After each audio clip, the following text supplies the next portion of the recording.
श्री कृष्ण की अद्भुत जीवन कथा, जन्म से द्वारका तक। इंट्रो। कल्पना कीजिए, आधी रात का समय है। चारों ओर घना अंधकार छाया हुआ है। मथुरा की जेल की मोटी दीवारें मौन हैं। बाहर तेज बारिश हो रही है, बादलों की गर्जना से धरती कांप रही है। उसी कारागार में देवकी और वसुदेव अपनी 8वीं संतान के जन्म की प्रतीक्षा कर रहे हैं। लेकिन यह कोई साधारण बालक नहीं था। यह स्वयं भगवान विष्णु का अवतार था, जो अधर्म का अंत करने और धर्म की स्थापना के लिए पृथ्वी पर अवतरित हुए थे। जैसे ही बालक कृष्ण ने जन्म लिया, पूरी जेल दिव्य प्रकाश से भर उठी। बेड़ियां अपने आप खुल गईं, लोहे के दरवाजे स्वयं खुल गए और पहरेदार गहरी नींद में सो गए। वसुदेव ने नवजात कृष्ण को एक टोकरी में रखा और यमुना नदी की ओर चल पड़े।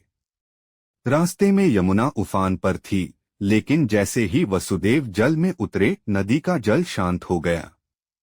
उसी समय शेषनाग ने अपने विशाल फनों से श्री कृष्ण को वर्षा से सुरक्षित रखा। यह दृश्य देखकर ऐसा प्रतीत होता था मानो स्वयं प्रकृति अपने प्रभु के स्वागत में नतमस्तक हो गई हो। गोकुल पहुंचकर वसुदेव ने श्री कृष्ण को यशोदा माता के पास सुला दिया और वहां जन्मी कन्या को लेकर वापस कारागार लौट आए। अगले ही क्षण कंस वहां पहुंचा और उस कन्या को मारने का प्रयास किया, लेकिन वह देवी के रूप में आकाश में प्रकट हुई और बोली, हे कंस, तेरा काल जन्म ले चुका है।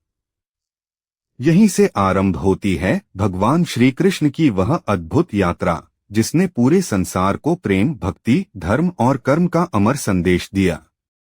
आगे की कथा में आप जानेंगे कि कैसे नन्हे कृष्ण ने पूतना, कालिय नाग और अनेक राक्षसों का अंत किया, कैसे उन्होंने गोवर्धन पर्वत उठाकर ब्रजवासियों की रक्षा की, कैसे अत्याचारी कंस का वध किया और अंत में द्वारका की स्थापना कर धर्मराज्य की नींव रखी। तो आइए श्रद्धा और भक्ति के साथ सुनते हैं भगवान श्री कृष्ण की अद्भुत जीवन कथा, जन्म से द्वारका तक।